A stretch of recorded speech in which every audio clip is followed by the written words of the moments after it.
In the year 2000, there were about 40 whiskey distilleries in the entire United States.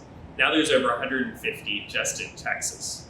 A big part of still Austin is the Austin identity. And so much of our personality is reflected in our product, but as well, it's this idea we have from wine called terroir, which suggests that you can taste differences stylistically as well as culturally in different regions. My name is John Chappell, and I'm the head distiller at Still Austin Whiskey Co. I actually didn't go to college for this. This was pretty much self-taught with a couple key mentors. There's unlimited potential with learning. You learn new things all the time.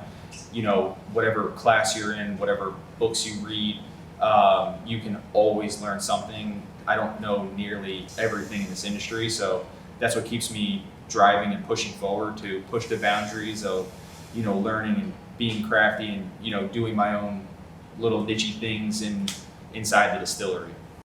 Here at Still Austin, we take a very educational approach to everything we're doing. Because what we're doing is a lot of science, there's a lot of things happening behind the scenes. So what we want to do is we want to engage with people and show people how that really works. So all whiskey, at basic principle, is the distillate of fermented grain. Now what that means is essentially it's taking the alcohol out of beer. And so it all starts with grain. We proudly use 100% Texas grown grain that we mill freshly on site.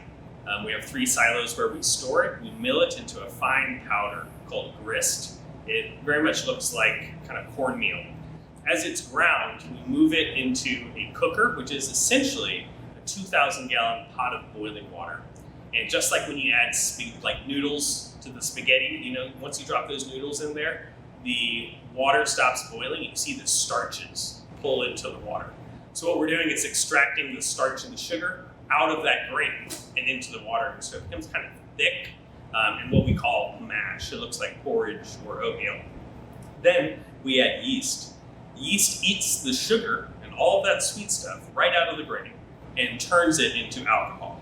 So over the course of about 3 days, we'll get a 10% beer, and then we will move it into our still, where by using heat and controlling temperature and time, we extract all of the alcohol out of the beer.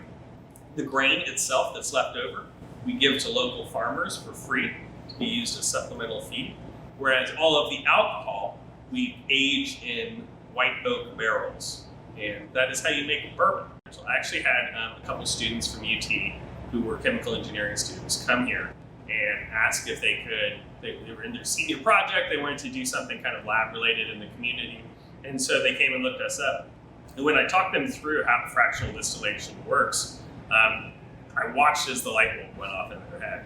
Because it's one thing when you're studying this science in a textbook, but it's an entirely different thing when you can see the actual space, when you can feel the heat, and you can actually see what's happening in front of you. It kind of clicks a bit more. And so much of my experience has been hands-on. We guide people through tours, through interactive experiences, and through tactile touch and sensory, smelling, tasting, seeing. We walk people through this entire experience and try to make it interactive, engaging, and personal. We say that Texas does have a unique taste, that every state does, and that every state should. And we don't try to prescribe what that should be, yet we value the creative expression. And here, when you taste our distilled spirit, tasting 100% Texas grown grain and tasting what was distilled and aged and raised to maturity here right in Austin, you're really getting a sense of tasting the spirit of Austin distilled.